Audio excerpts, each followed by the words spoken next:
Hello and welcome back to Continental Club, where we discuss the hottest topics in European football. Joining me today is Zach Jalab, and back from Japan finally. You can all stop getting in those comments. Pato is back. How was Japan, Pat? It was wonderful. Were people in the comments?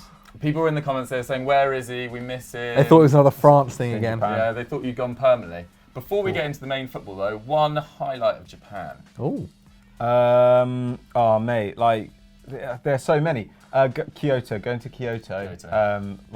Awesome colours in Kyoto, unbelievable. Yeah, your Instagram made me very, very jealous indeed. But before we get into the main topic, which was going to be about January transfer moves, we have to talk about the big topic of today. Unai Emery has been officially fired by Arsenal after a pretty miserable stint in charge. No. And Freddie Ljungberg has taken over as caretaker manager for the meantime, but speculation is rife about who might take over permanently. Pato, it makes sense to join you.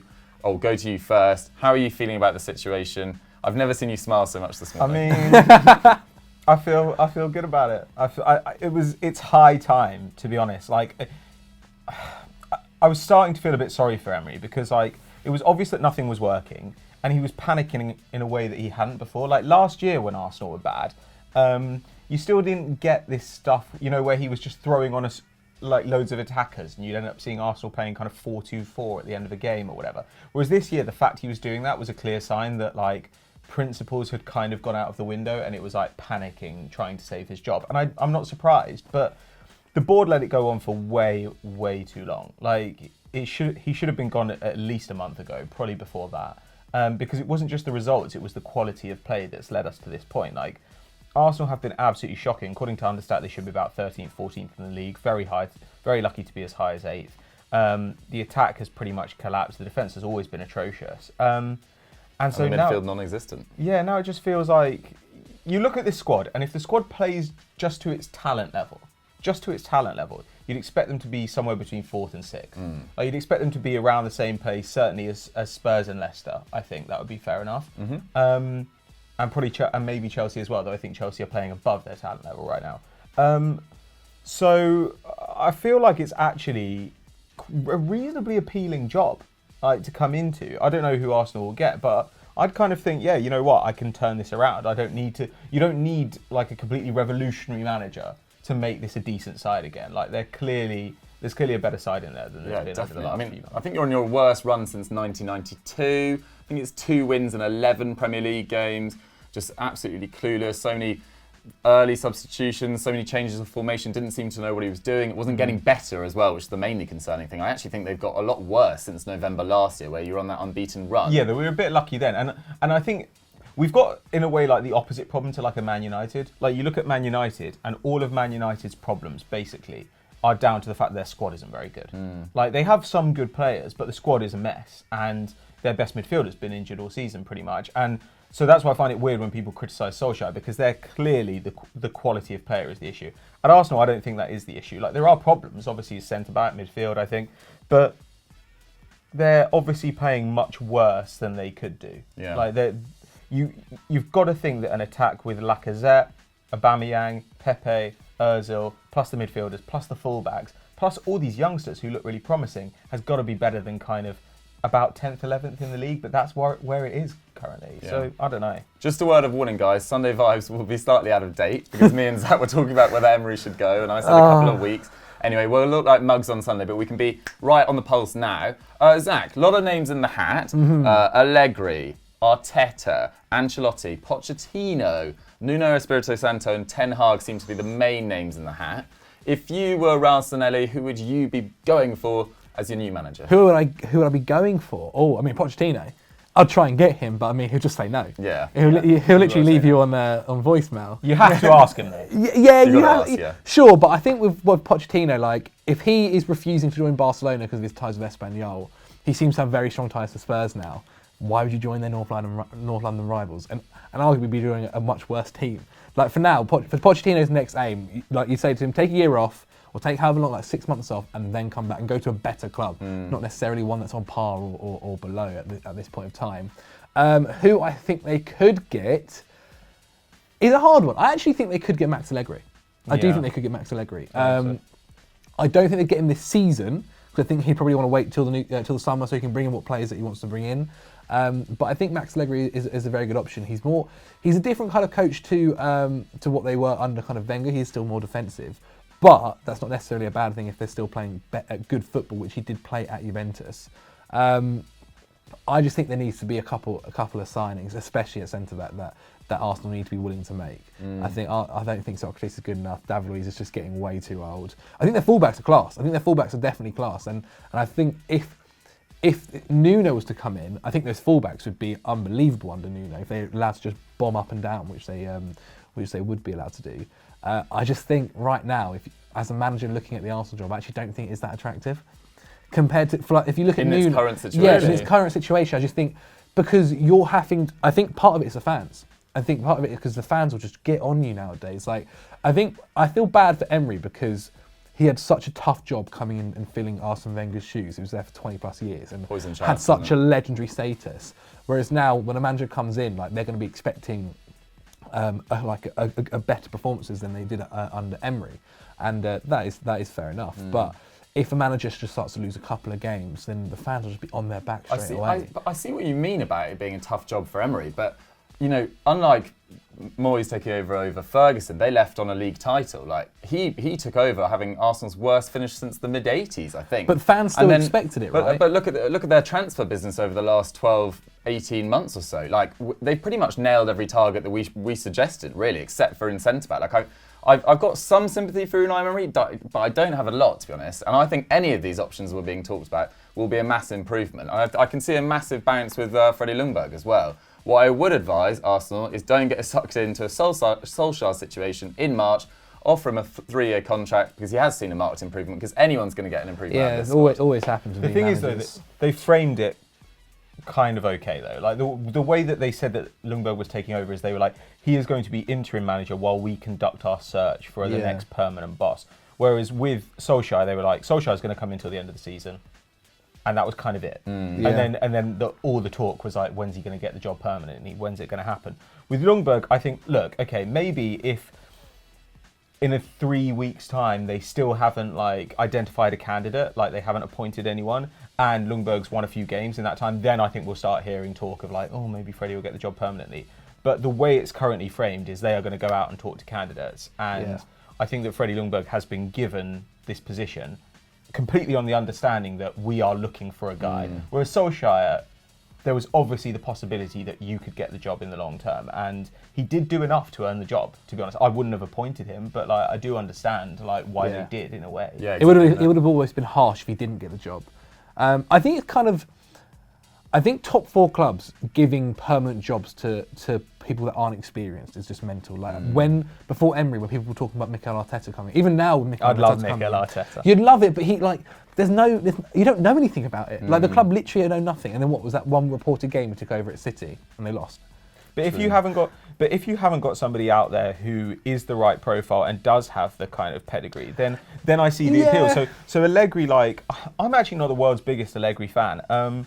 But even still, like obviously he's a very good manager, but you could say, look, this doesn't really fit our squad, and he coached an elite defence when he had elite defenders, but like we have no idea if he can actually do it with worse defenders, because they were getting worse defensively in his last couple of seasons there. And, you know, someone like Pochettino, I think, would just say no. Nuno, I don't really see the appeal. Like they're a team who managed to play on the counter-attack, not caring about possession. Like I'm not really sure how that was. And he has been a bit more versatile than that in his career, but he wasn't great in Portugal. He was really good for one season at Valencia, and then it all exploded and the dressing room hated each other and him. Like, so I don't really understand those ones. Like Ancelotti is the guy you get in to fix you if you've got a squad full of superstars who are not gelling together. Like Ancelotti has never shown an ability really to take a flawed squad and build a really good team out of it. Like, and Napoli is still never really had the opportunity to in the jobs he's taken. Well, Napoli have clearly got worse under him than they were under Sarri, and partially that's people aging, but like they haven't got any better despite some excellent signings like Fabian Ruiz.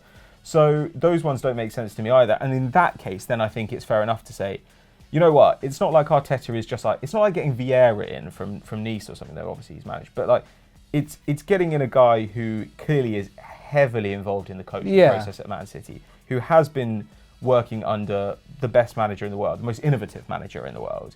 And Arsenal don't just need a guy who he's all right, you know, like he gets things ticking over okay, unless that's an interim manager. Like they need somebody who is capable of adding something more than you get just from the quality of players. They need somebody who brings that X factor. And Arteta could do that. Whereas you know for a fact that like a Nuno, an Ancelotti, even an Allegri can't do that. Like they will just make your team as good as like those players are.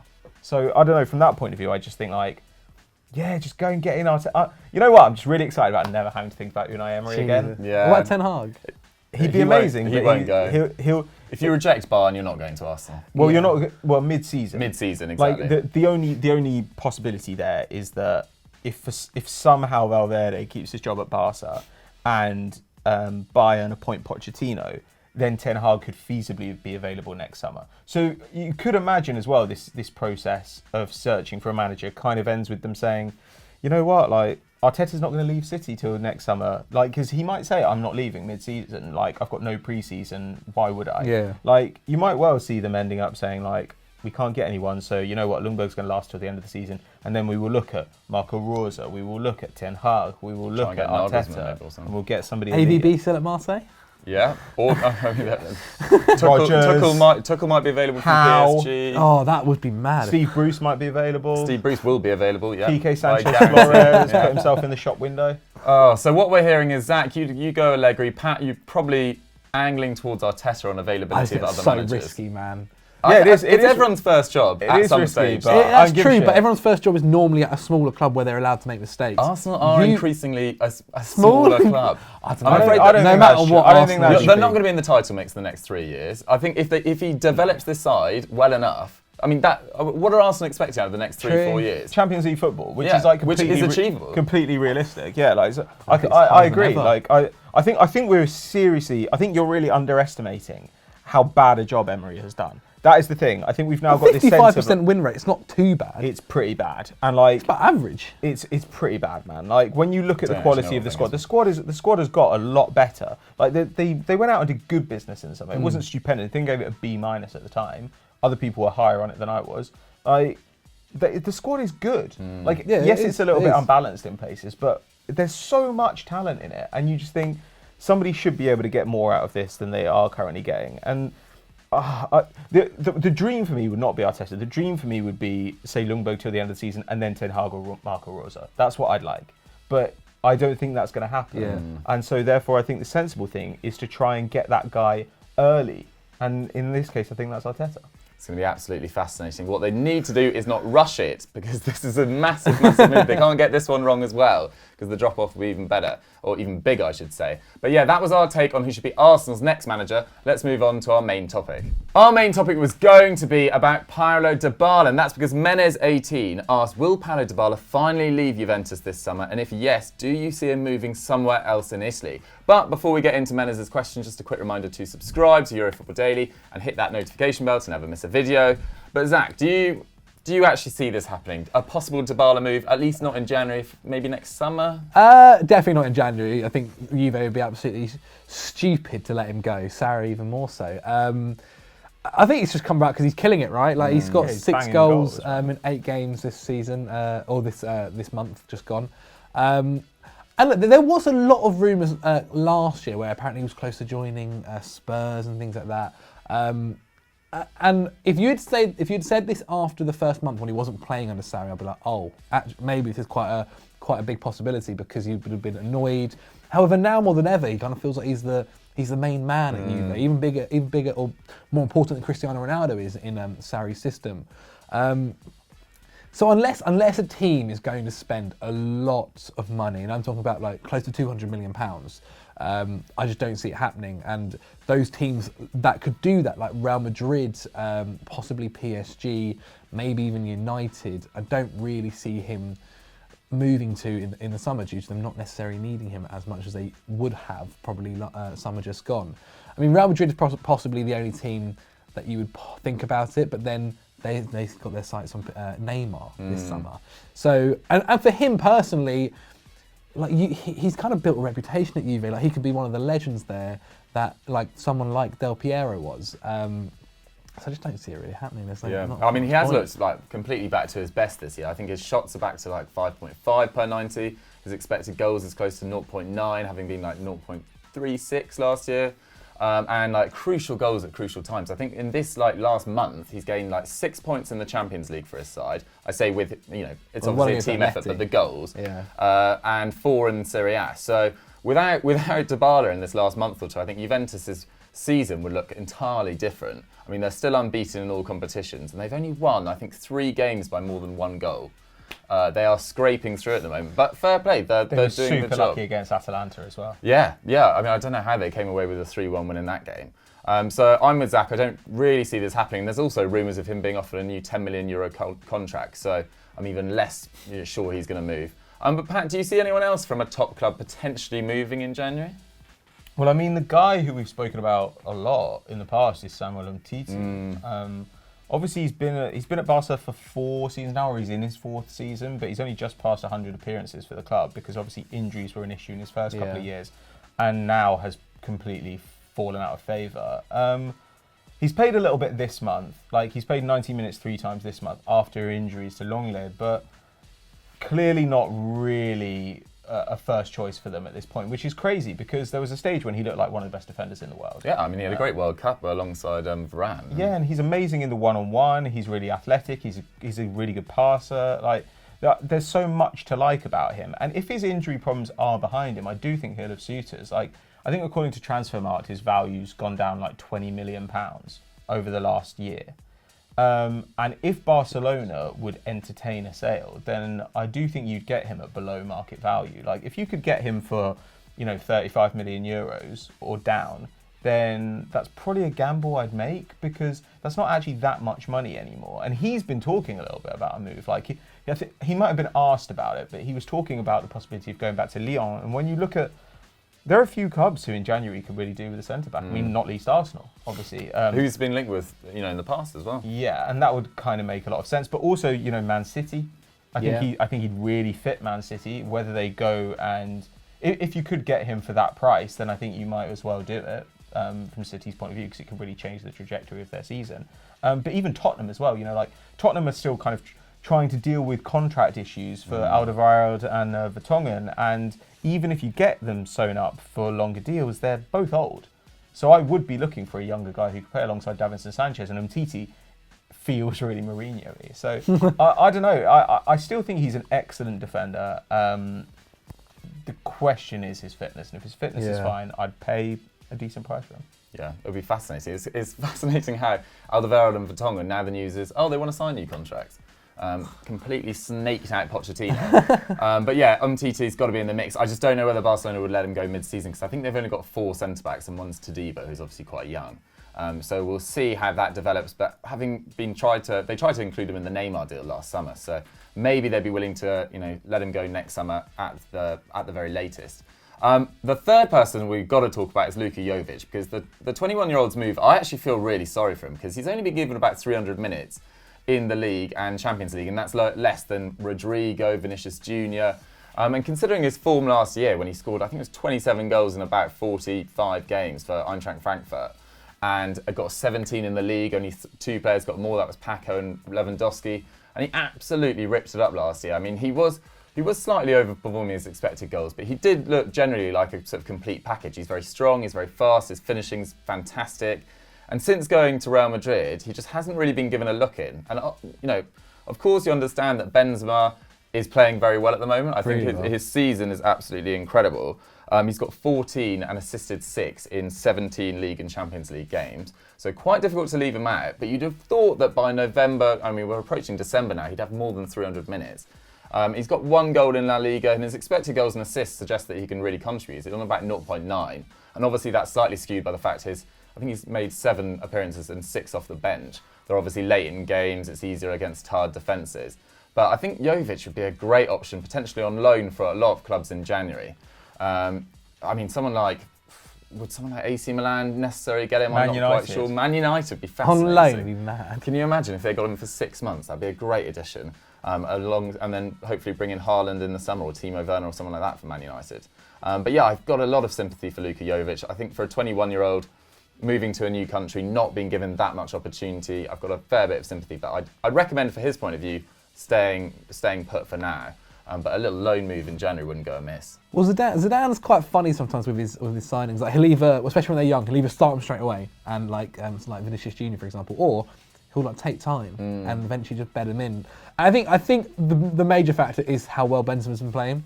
He's just been unbelievable this season, and last season he was also really, really 2019 good as well. as a whole, yeah, it's been a fantastic year for him.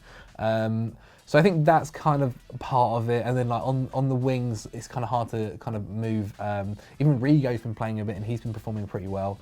So I just think he's got to bet his time. Like if he wants to get minutes, then maybe a loan move is what he has to do. But I think in time he'll be absolutely fine. Yeah, he's also like rubbished any reports of an issue with Zidane, because you know what Spanish press is like. They look at their interactions on the touchline and like. The big one is Gareth. What's Gareth Bale, doing? Yeah, I didn't even think of Bring him back to Spurs. Oh, imagine. I honestly think that's going to happen. I would love that. Gareth Bale, tried to sign him January. like 5 times, didn't he? Gareth Bale, January to Spurs. There's one potentially leaving Chelsea, and Olivier Giroud would be, up for a January move. To be fair, Giroud's hasn't had a lot of minutes. Giroud's still a good. Giroud's never really relied on his pace, so Giroud is will always be a good finisher and a good striker. I kind of just want him to be happy whatever he does. Like if he wants to stay, let him stay. If he wants to go somewhere else, let him go somewhere else. He is a solid backup striker. I don't think you can really build a team around or have him as your main striker. I just think he's getting on very much. He's getting on now, and he can be suspect to an injury every now and again. So I just think if you're building a team, he's just not the man you get. But if you want a backup striker who is very good, why not bring him in? I don't see why Chelsea might just give him another year as well. Yeah, I think it's worth it. I mean, he's a great third choice striker, isn't he? But the rumours seem to be suggesting that Lyon are potentially interested in him. We might see Emre Can move in January. He's obviously out of Juventus's Champions League squad, not getting a lot of minutes under Sarri. Shaqiri supposedly very unhappy in Liverpool as well. And Ronnie Lopez, talk about moves that haven't worked out. He's been given 11 minutes at Sevilla since joining from Monaco. To be fair, and he hasn't had any injuries. Yeah, but to be fair, Sevilla have been really good, and like Lucas Ocampos has been absolutely fantastic on the wing. So I mean, I can understand having a little bit. I don't know, him having fewer opportunities, but Shaqiri as well. I mean, stay at Liverpool just in case they win a title. Yeah, you will get some minutes at some stage of the season. Whereas Emre Can has been linked along with Mario Mandzukic to Dortmund, which would be kind of interesting. Like there are so many teams who are having weird upside down seasons that you imagine a bunch of them are just going to flail around in January and like take a gamble on somebody. So if you've got one of these stars who you don't really need at your club, I think it's a good opportunity to like make an extra 10 mil on them by selling them to somebody desperate. January's hopefully going to be fascinating. We'll see where the Jadon Sancho moves as well. Can you imagine? Oh, that'd be great. But yeah, that concludes our chat about potential January moves. Let's move on to big match preview. Our big match preview this weekend is an absolutely massive game taking place on Sunday night at 8 p.m. when Atletico Madrid host Barcelona. This will see fourth host first, with both teams separated by just 3 points as it stands. And Real Madrid travel to 12th place Alaves on Saturday, so they could both be playing catch up on Real Madrid because they're obviously only behind Barcelona on goal difference as it stands. Pat, Atletico Madrid, this feels like a game that they could really make a statement after some iffy recent form, at least results-wise. Yeah, they've got 5 wins in 15, which is not great, and I think 3 in their last 10 in the league. When you look at the league, it kind of feels like goal scoring is the issue. You know, they've scored 16 in 13, but expected goals says they should have 8 more than that. And the defence is still good. The defence allowed 9 goals, which is obviously the best in the country. So they're playing better than their results suggest.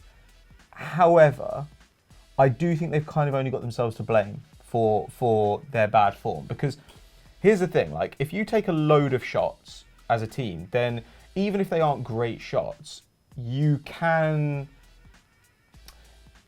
have more chances like that one of them will get lucky and will go in. If you're a low event side, and by that I mean like there are relatively few shots overall in your games, which there are in Athletic games, they take about 11.5, their opponents take about 9.5. That's so few. Then you increase the probability that something bad happens and you can't really dig yourself out of a hole. If you take 18 shots a match, then if they score, it's not that much of a concern. You're going to create chances. And also, the more shots you have, a keeper might save, it might lead to a corner, blah, blah, blah, blah. Yeah, exactly.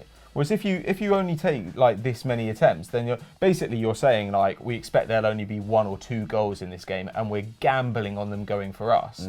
But that's always a bit of a risk. So you often see these sides that are quite defensive, like getting a lot of draws. And if you look at those last 15 games, Atleti have 7 draws. Like, that's what happens when you play in this style, which basically says we're going to grind out a 1-0 win. Sometimes you're on your way to grinding out a 1-0 win and someone just hits a lucky shot. Yeah. And it's because it is a low event style of playing. So I don't know, I kind of do think like that's just the nature of the way Atletico play, and their set pieces have been pretty poor as well. So if you're consistently giving up chances, their teams know they can attack you, they can get at you. Like, that's obviously a little bit of an issue too. On the other hand, they are at home against Barcelona. I think Barcelona are legitimately pretty bad as well. Well, at least not compared to recent seasons. Yeah, and I do think that Atleti have got enough. Like, they're really good at creating high quality chances. You know, one of the reasons they're only taking 11.5 shots a game is because they started the season taking about 5 or 6, and it's gradually ticked up. So it is getting a bit better. And that's only like slightly fewer shots per 90 than Barca take. And Barca's strength historically has obviously been their attack. So really, to me, this game just is always going to come down to, is Messi going to be like the greatest player of all time? And if he is, Atleti lose. And if he isn't, Barca probably lose. Yeah, he certainly looked it against Dortmund on was that Wednesday or Tuesday? Wednesday, I think it was. Zach, opponents Barcelona, top of the league, but I don't know. As Pat says, it hasn't been a smooth ride. Well, so not far. at all. In their first 5 games, they lost 2, they won 2, and they drew 1. I mean, as you said, recently it's been better. They've played 10, I think, won like 8 and drawn 1 and lost 1. That loss was to Levante, which isn't amazing. I think it is literally, it's the Messi effect, whether Messi's playing. You see that more, like I think their expected goals is 22, but they've scored 35, which is ridiculous, to be quite frank. And that is the Lionel Messi effect. And that's the biggest difference in Europe, I think. I mean, but when you've got the greatest player of all time, like it's not when a surprise, free kicks suddenly turn into penalties. Yeah, quite literally. Like when you're a keeper and Lionel Messi's standing over a free kick, you might as well just not be in the net. It's ridiculous. Go and have a drink. But it is whether he is on form, which he normally is. However, like even when they played Dortmund, they did look suspect at times, like Jadon Sancho's goal.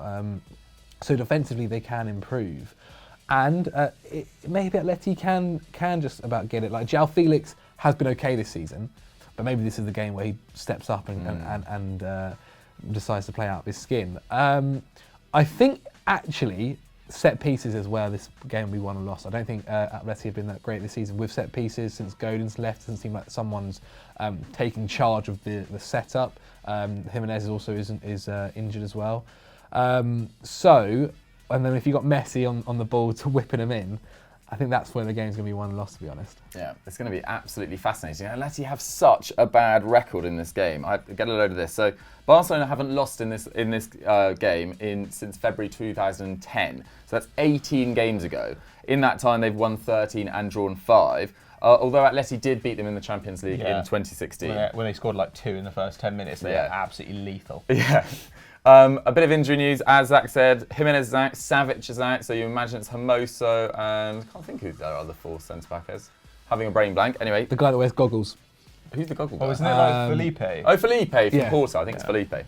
And Diego Costa's out as well, so Atleti do have a lot of injuries. No. And Barcelona have issues at fullbacks. They've got Semedo's out, Jordi Alba's out, and Ousmane Dembele's out. Busquets is also suspended. But as Zach said, that performance in midweek against Dortmund was pretty. It was the best I've seen them attack this year, at least. Although they were helped out by a Mats Hummels disaster class. It was not a good performance from him. Guys, predictions. Zach, what do you reckon? 2-0 Barca. Fair, Pat?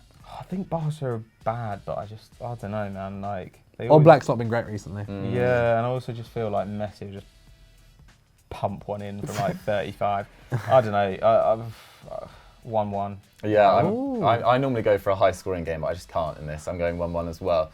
Guys, make sure you get your predictions in the comment section below. I'm afraid we're not doing quick-fire questions this week because we did that extra Emery section, which I hope you guys enjoyed very much last minute. Zach, what should the good people go and do now? Why not head over to Football Daily on We Need to Talk, where I talk a bit more about the Emery situation, why he got sacked, potential incomings, and all the other gossip and news. Because that's what We Need to Talk Including is. Zlatan. We also do speak about Zlatan, because what a surprise, he's a bit of a knob. Pat, anything from you? No, I have no idea what we're putting out. It's a very good point. I don't know why I asked. Yeah. Oh, check out the podcast yesterday with me, George and Atkins talking about European surprise packages. It'll be available on the podcast app and iTunes. Have a great weekend, guys. Thanks. Bye.